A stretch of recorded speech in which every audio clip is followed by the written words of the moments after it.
I'm sorry. I feel like I'm. And good afternoon. You are rolling on the road with Dr. Kimberly and Dave. Dave is on a partial assignment, so he'll be coming in pretty shortly here. But we're so excited. Our guest today is Lily. Woo-hoo-hoo.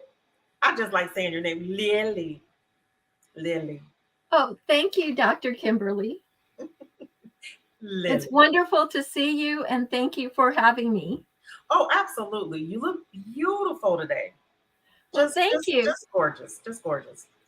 Love the highlights. We're gonna give a shout out. So, what's the name of the salon that you go to? Uh,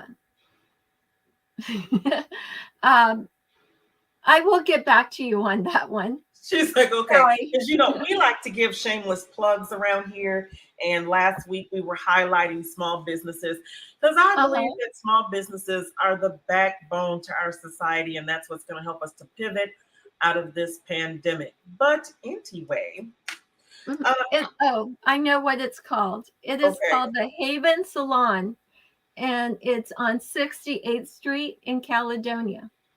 Oh, 68th Street. I'm right at 68th Street. So, Really? ne- Wow, it's probably near you. It's called the Haven Salon, but, and you my think she can do hairdresser's something for name. me?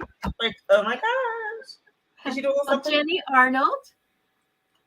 So you think Jenny can do something for me? Uh, yeah, well, she does other, you know, she's a beautician, so she does other services in addition to hair. Okay. So we're excited today because you have an event coming up, and I think I may kind of be a co-host as well somewhere along You are. the paper trail there. But on Saturday, there is going to be an event, and you can Mhm. see it scrolling at the bottom. It's called the Greater Grand Rapids Community Unites, and it is going to be at Rosa Parks Circle. They have already Mhm. highlighted some issues that are affecting our community and got some great leaders who will provide some solutions. And it's going to be Saturday, June 11th from 1 to 4 p.m. So, can you tell us who are some of the speakers that you're going to have, Lily? Yeah. So our keynote speaker is our Michigan Attorney General Dana Nessel, and she Whoop, is whoop, scheduled. yay! Yes, and she is scheduled to speak at 3 p.m. at Rosa Parks Circle, downtown Grand Rapids. Well, that's nice to know. So, if Yeah. people don't make it in time, they know that they can get there by 3 though. Hmm. And Yes, she's going to speak. But who else is going to be there before her? I'm and sure there's some wonderful things that's going to happen between the hours of 1 and 3. mhm, yes. So essentially, this we will have a lineup of community advocates and leaders from 1 to 3 who will speak on various topics, especially justice for Patrick. And we have two people from that represent the African immigrant community, Israel Siku and Frida Kay. Uh, they will be speaking in the lineup. Uh, and a few, Lindsay Rosa will speak on immigration. So, various marginalized communities and people who represent the voice of marginalized communities. Uh, We want to and say thank you so much to Joy Charles for joining us. hi, Joy. Yes, and my co admin, uh, Nikki Trim, will also be speaking and helping to guide the events because this event was created through Speak Up GR. So, can you tell us a little bit about Speak Up GR? I can't imagine there is anybody in the GR area or even surrounding areas that does not know about Speak Up GR. But in case, they don't Mhm. know, we are actually in 10 countries. of course, the United States being the largest population, but we are in 10 countries. So, can you tell us about what Speak Up GR is? Yes, so Speak Up GR is a group, a Facebook group currently that I have founded back in 2019 to address issues which affect marginalized communities. Mm-hmm. And to us, marginalized communities mean, anywhere from people of color, immigrants, working families, uh, working poor, um, women.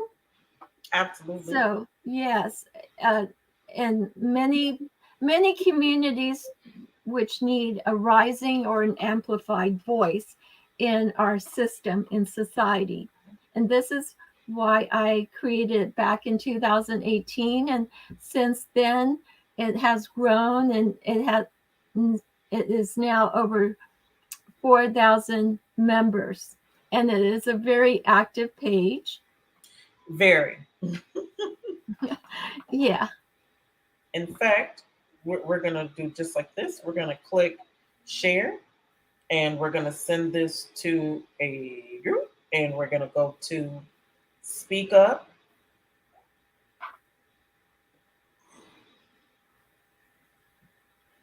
So maybe you're not a group, you're a page, right?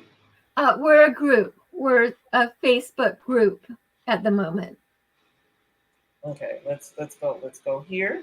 Yeah. So there might be And I some. kept it a Facebook group because I already have one nonprofit, which is the Disability Team of West Michigan. So I Yes. hesitated before I created a second nonprofit.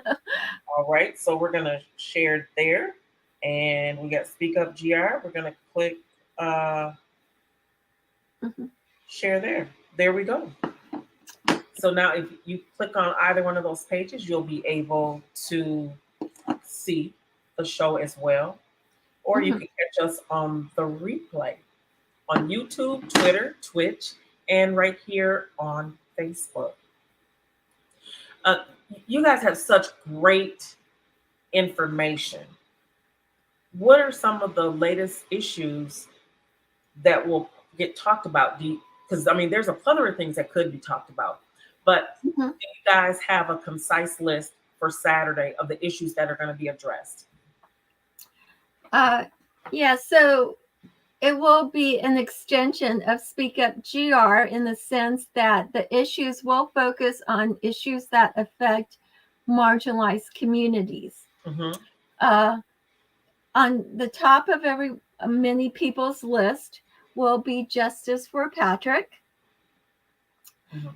and yeah, and we do try to invite someone from most marginalized communities be in the hour between 1 to 3. Uh, we will have a land acknowledgement speech. We will also have someone from the Native American community who will start. So I am letting my co-admin on Speak Up GR help me with the list of speakers. Okay. Wow, we are now at about 10 after the hour. We want to say thank you so much for tuning in to Rolling on the Road with Dr. Kimberly and Dave. Today we Mhm. have the founder of Speak Up GR here talking about the event on Saturday, June 11th from 1 to 4 p.m. at Rosa Park Circle. And these are all persons from marginalized communities who are a leader or has a voice, and they will be present on Saturday with the keynote speaker of being our Attorney General Dana Nessel. So, can we? What else can we expect on Saturday? Uh, well, I want to give a shout out to you and thank you, Dr. Kimberly, for coming to speak on Saturday as well. So I appreciate that. And we all do. And we look forward to seeing you on Saturday. Oh, absolutely. Yeah.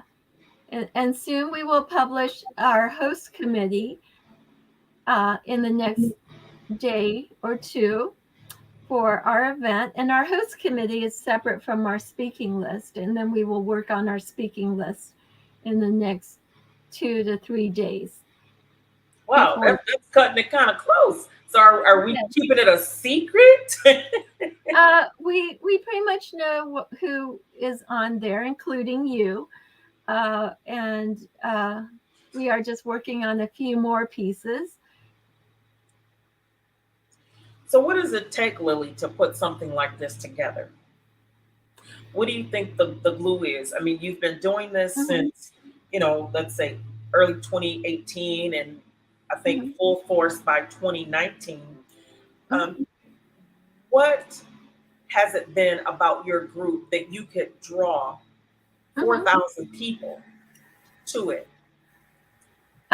Yeah. So when I first started, it was mainly from my community network of friends, and so the first 2,000 I added were mainly from my friends list, because I tend to attend many events across the community You and create a absolutely do, network. and you will travel.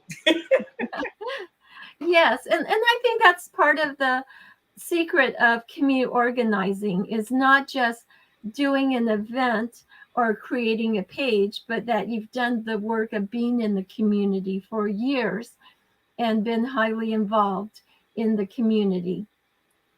Uh, yeah, so nothing beats that legwork of building those relationships in the community. From different groups in the community, that's part of the success of being a community organizer, is that you can be a networker and a coalition builder with many groups, uh, whether they're activist groups, whether they're the CEOs and leaders of nonprofits, uh, the political groups. I bring them all together when I build coalitions and when I build rallies and yeah, and when I build campaigns. Yeah, you really have mastered that. What has been the impetus for you to even do it? Uh, to create change. I mean, when I first started as a disability advocate, I transferred my attorney abilities to become a disability advocate. And even though it had been over a decade since I was taking care of my son who has severe disability, severe autism, the one skill that I found to be the most powerful is my ability to connect in terms of ideas with people from all walks of life. Mhm. And that was a very transferable skill that has helped me to build a network and to reach out to different community groups and be a coalition builder uh, in all my time as a community advocate. I think you said something really important there, and I believe that people miss it a lot of times. And we've seen this during COVID, is that people have a difficult time transferring the skills that they have. Hmm. It's like, oh, if I'm trained to operate the robotic arm, I Hmm. don't think about, well, you know what? Maybe the foot might need to work, or the leg, or maybe I just do the right arm. You forget about the left arm, and those skills are transferable. How do you get people to understand what is it that you have in your hand that you've already been doing, and that you can transfer that or even translate it into advocacy, Hmm. problem solving? I know, I think there may be what, 5 bullet points that's on the flyer right now. And how do you help people to look at what they already have, what they're doing, and how it can translate into change? Yeah, so when it comes to creating change, one is that you need to have the heart for creating change. I mean, you really have to care about the people. And that is different that's why our community activism world and our community organizing world is so powerful, because we've reached the people. This is where our heart is to create change Mhm. for all people, but especially for people who are the most vulnerable. So that's in your heart. In terms of your skills, I think people have different skills uh, that you can transfer into this type of work, whether it's people skills. And as someone who's been trained as an attorney, uh, it's been people skills and networking skills and skills communicating with people from different walks of life. So that's been helpful. Some IT skills. I mean, that's one I Okay. actually will admit I don't have. So Okay. I do depend on one of my co-managers who's very good with IT skills or tech skills. Uh, Graphic design, again, that's another skill that's amazing, that is very important in today's society in terms of communications.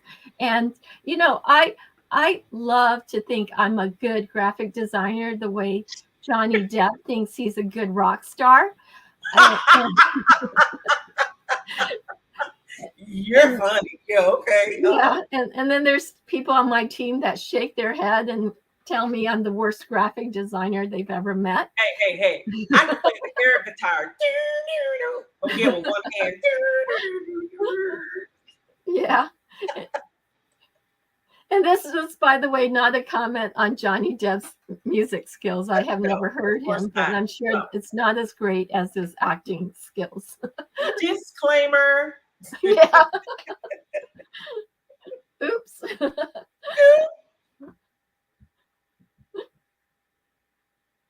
Yeah. So, yeah, I think there's always a lot of possibilities for people.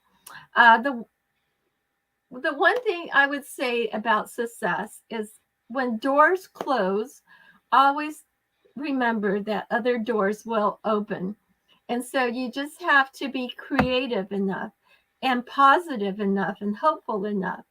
And that's the one thing that keeps me going, because the political world is very difficult. I have people who stab me in the back all the time. People who were close to me in 2020 have stabbed me in the back. It Mhm. is okay. Well, it's not okay, but I live with it, and it doesn't stop me, because everything in me knows that I'm always optimistic, I'm always hopeful, and I will find the open doors when doors close. That's good. That's Mhm. that is really good. Because Well, I think thank that you. many people get stuck, and I can say it because I'm in a wheelchair and I could just say stuff. Yeah, That I think that we get stuck on stupid and we don't keep it simple. It says, keep it yeah. simple, stupid, and don't get stuck on stupid. So that's a lot of stupidity around there, isn't it?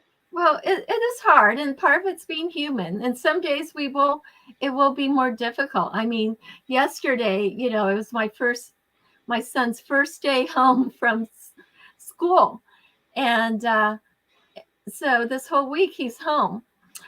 And next week he will have some extended school year, summer school, but he's home with me all day. And I think yesterday I just had the hardest day, because my son, who has turned 18 and he's 6'2", he is like a foot taller than I am.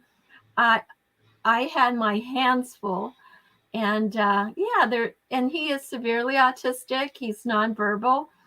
He can't he doesn't have much receptive communication, so he can't really understand what I'm saying, which is difficult.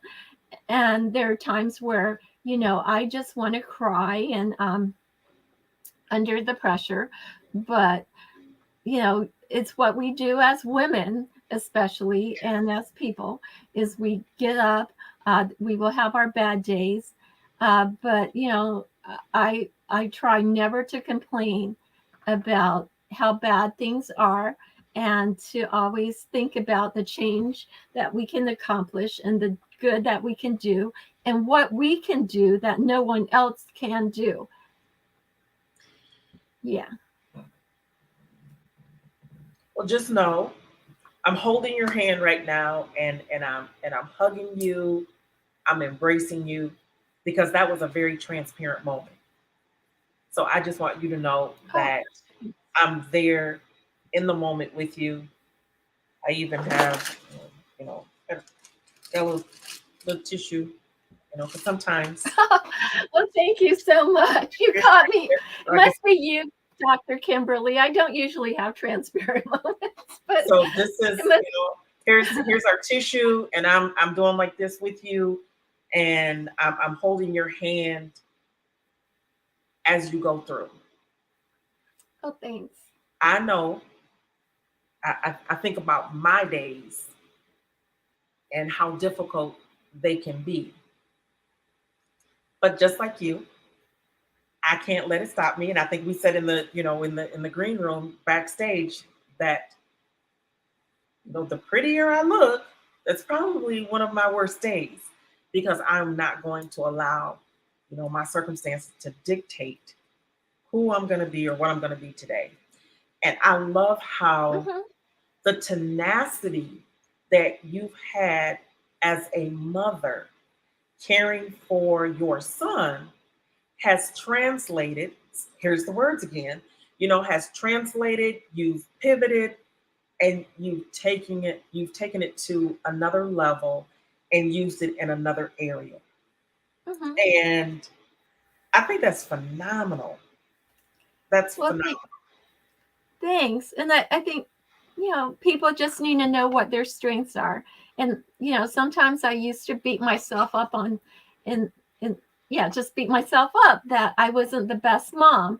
I've never had that much experience babysitting before I became a mom.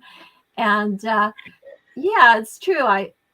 So, but I I, do the best I can, and some of my skills are more administrative. My skill is changing systems. My skill is mobilizing people and networking to make things happen. And I wish I had better skills of taking care of my son the way some other people. Actually, my husband has better skills of taking care of our son than I do. he uh, needs a yeah, job I think he too. would be a better babysitter for anyone We too. don't want him to feel like you've taken all the glory. So I think that's a good thing. Yeah.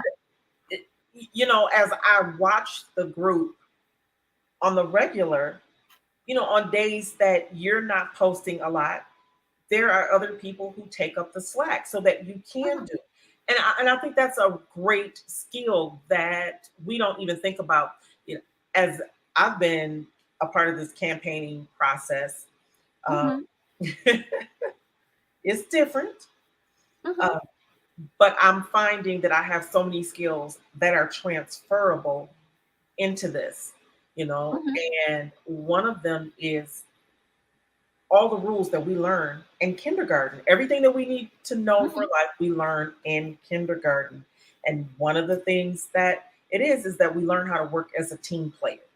Mhm. I actually took the time the other day to pull up a report card and to see, what's on a report card for a kindergarten. And it says, you either get a U for unsatisfactory or an S for satisfactory. And so I think that there's a lot of satisfactories on your report card, Lily. So Oh, well, thanks. let me say that. I don't like the fact that either you're a U or you're an S. I think that there should be something else. I think when they get to like second or third grade, then it goes into excellent, good, something like that. So Right. I would definitely have to say that you are excellent at what it is that you do. And many times we do the things that we do without getting any accolades, without anyone Mhm. patting us on the back, and without anybody ever stopping to say, hey, you know what? You do really good at what it is that you do. because I think there have been times where we have been out. I almost want to say it was 2019 when I spoke at the Michigan, um, was it MDEC? I think it was. Yeah, I think I spoke at MDEC, and it was the summer or fall of 2019, and you came to Lansing because the event was in Lansing, and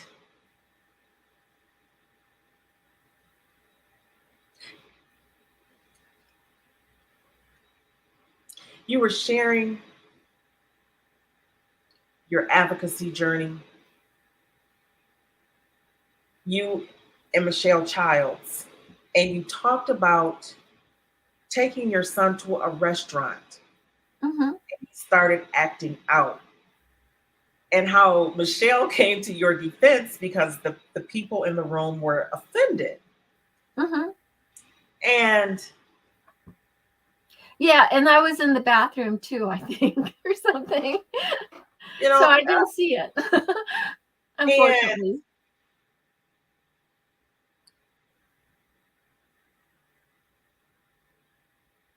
I just had a lot of respect for you when just how you were able to navigate through that. Mm-hmm. And I don't know how you take it and bottle it or put it in a YouTube video for people to, oh, as a tutorial.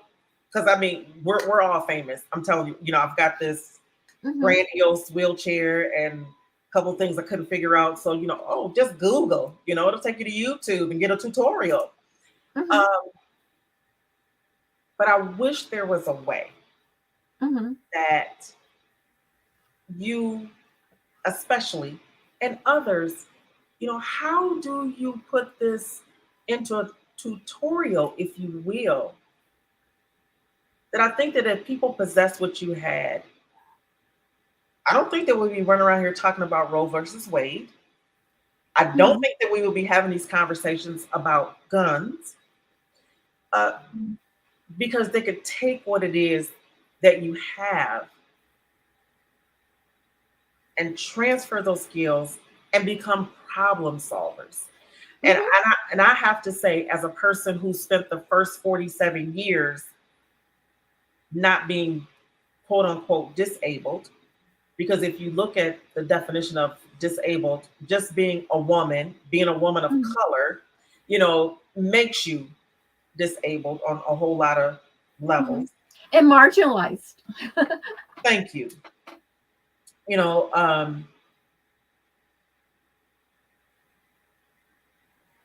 for me to go from that to this, that's a Mm-hmm. major transition. Mm-hmm. It's a major transition. Mm-hmm. How do you think? Because I think Saturday's event really, the synergy around it is how do you communicate that to the people and say, this is how we get justice for Patrick? Because Mm-hmm. it has to be, I guess, individually. I think one of the things that you said that it's an issue of the heart. Mm-hmm. So it is saying, how do we get people to pivot or translate in their hearts? Yeah, so one is we do want to inspire people to understand the system we live in, that it doesn't have to be this way, that we can have equality and we can have equity and we can have justice. These have to be our goals, and we have to understand that we don't have that currently Mhm. in our system, and that is a problem. And we have to recognize these problems and decide that we are going to create the solutions to get us to the place where there is more equality, more equity, and more justice. And it's going to be built on strategy. It may be built on a multi-tier strategy that movement making is just one thing. And another thing is, just working through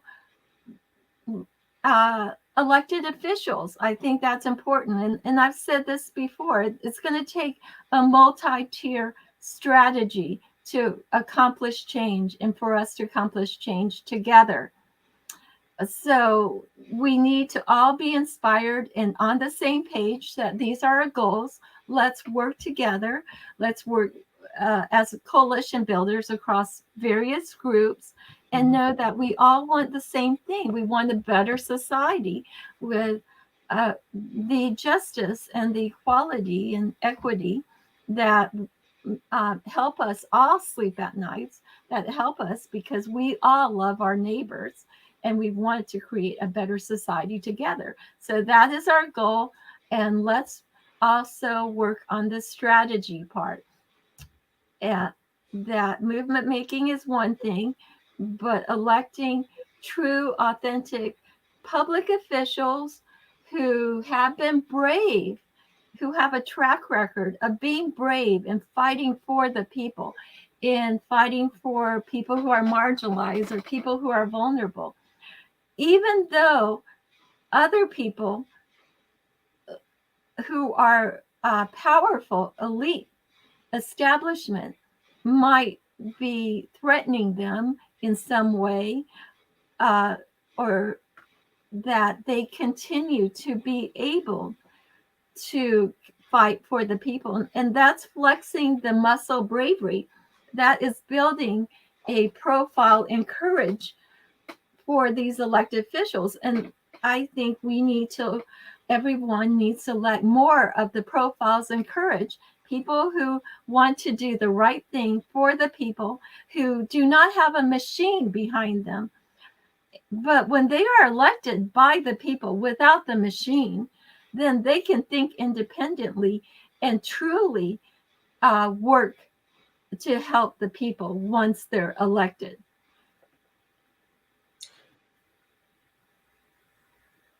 Okay, we can drops the mic, walks off the stage. I think it's just well said.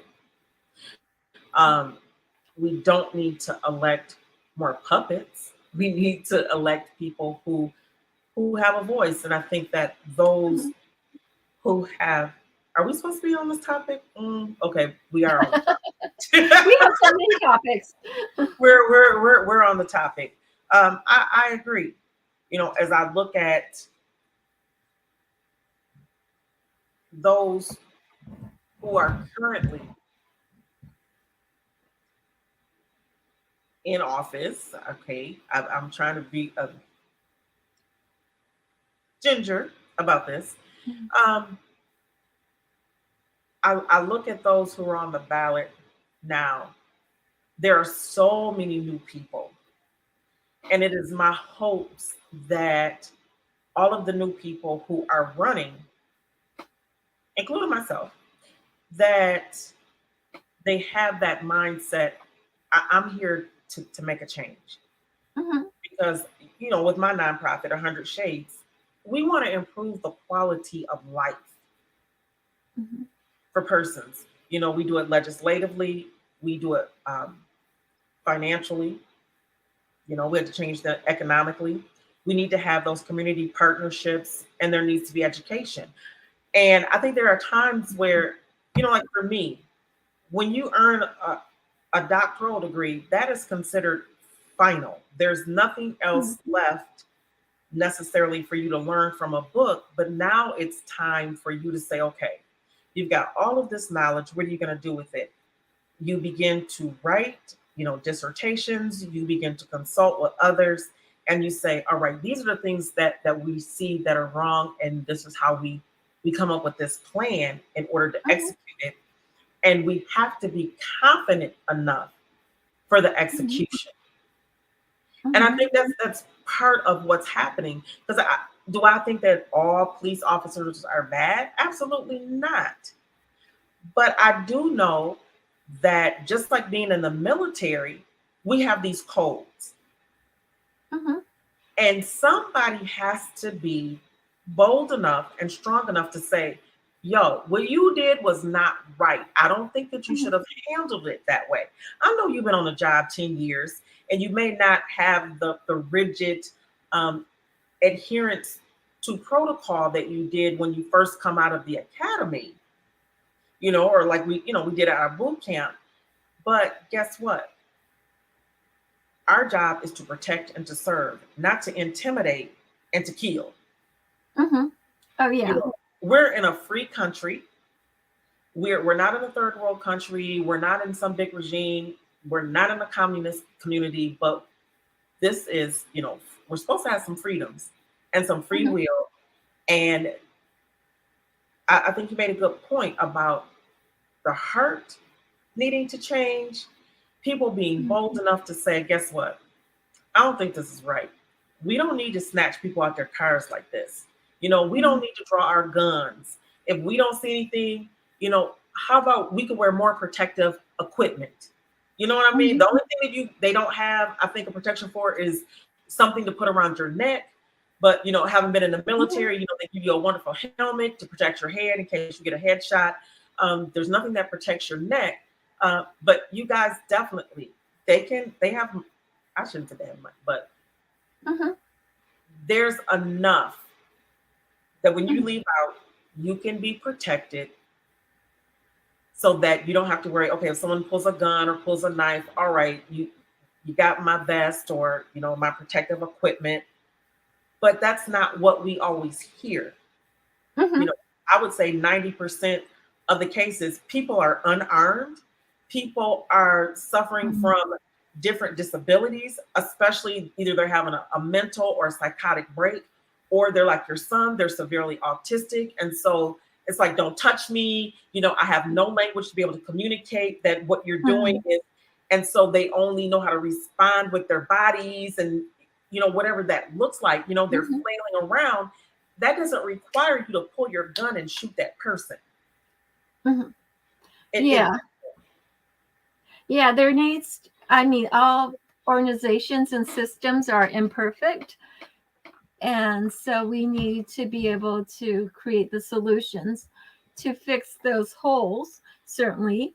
And if a system is broken, then that may take a different strategy. I mean, for instance, whether it's mental health that's broken, that's a whole nother a whole other issue. show. Yeah. Yeah, but it's the idea that Mhm. uh, organizations and systems, they're on some sort of scale from uh, imperfect to broken, and so we as that's where our heart is. We need to be able to create those changes, and I don't mean just the minor status, the minor changes that continue the status quo. Mhm. That's what we usually see is no significant change. And to be a real change maker, I think, first of all, you need to be an activist at heart. You need to be able to listen to the problems and not be afraid to listen to the problems. And then you need to be able to be creative to create the solutions, and not everyone can do that, unfortunately. But I think because you and I have been able to overcome a lot of difficulties and obstacles, I think that shows a tenacity and a creativity to create real solutions.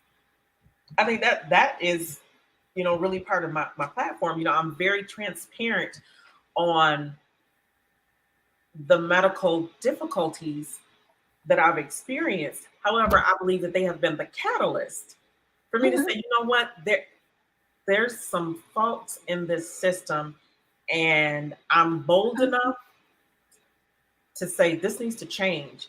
And I Mm-hmm. think one of the things that you and I both possess, and I honestly don't know how you give other people, because I think it, maybe it comes from all the things that you have experienced, and it gives you that tenacity to be able Mm-hmm. to withstand and to do it. But it's being a veteran. That's Mm-hmm. that's a large system to go against and say, hey, look, you need to make some changes. There Yeah. were some things that were not equitable as it related to women, the way that we received care as women. And it just took one day saying, guess what? I don't like this. And it's Mhm. not enough to say that there's a problem, but what you need to do is, what is the solution then? You can't Mhm. just say that I think what you're doing is wrong. I don't agree. It's broken. Well, do you have any ideas on how to fix it? Oh, absolutely.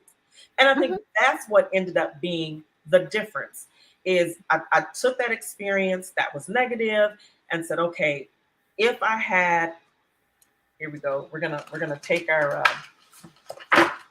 we got our whiteboard here, and Mhm. we've got a marker. Now, what are we gonna do? Guess what? I listed 10 problems and I got 15 solutions. Which one you want to pick? You know, Mhm. and how to do it. So have you found, do you think that on Saturday, Mhm.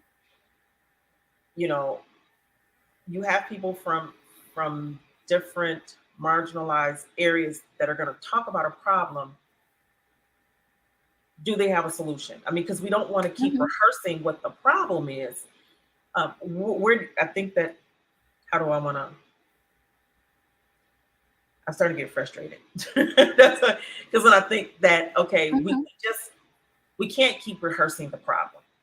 Mhm. We just can't. Right. Uh, Yeah. So I think it will be the start of a conversation, and I hope we will find some way to follow it up.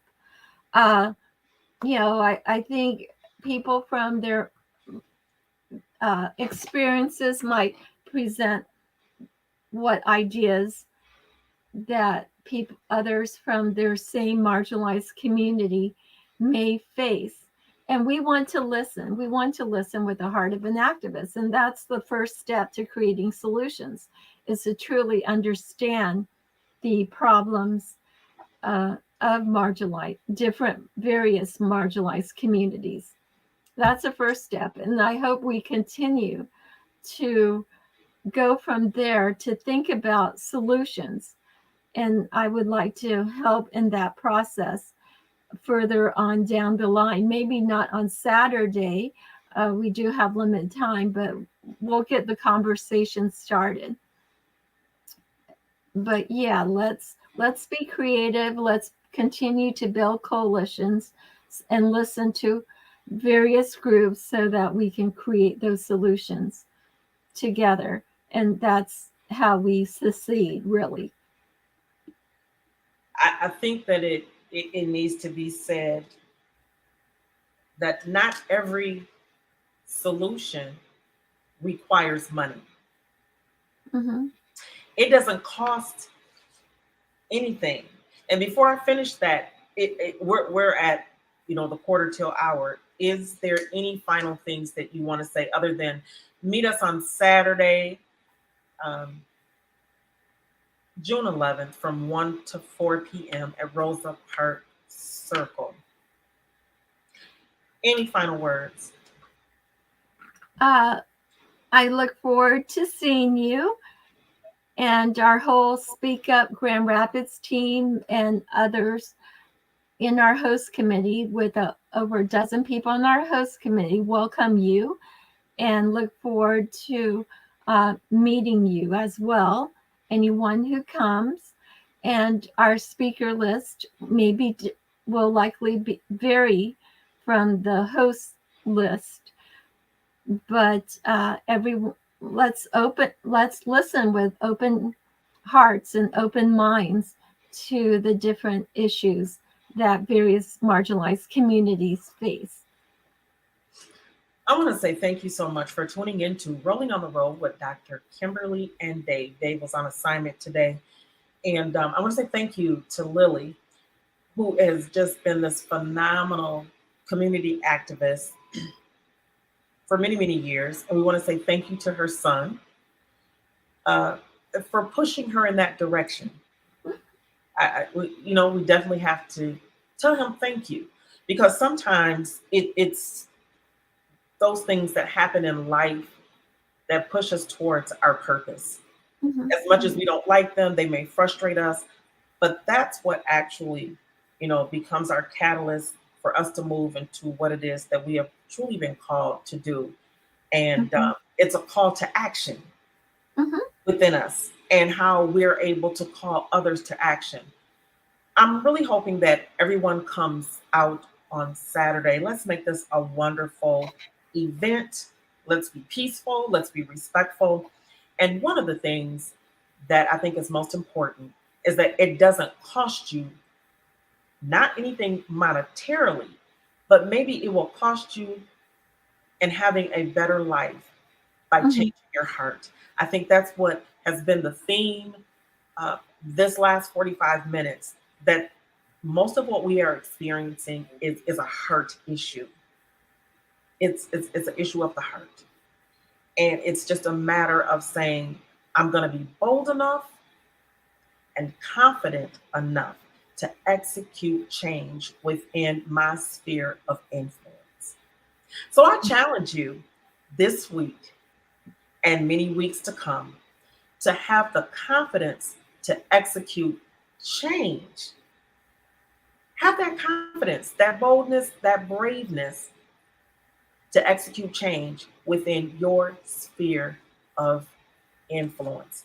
So we look forward to seeing you on next week, and you'll probably get some breakthrough on Saturday with some video and of what's going on at Rosa Parks. Again, that is Saturday, June 11th from 1 to 4 p.m., where the keynote speaker will be the Attorney General of the state of Michigan, Dana Nessel. So we look forward to seeing you on Saturday. And I'm telling you, I'm going to be looking to see all these change agents that'll come forth.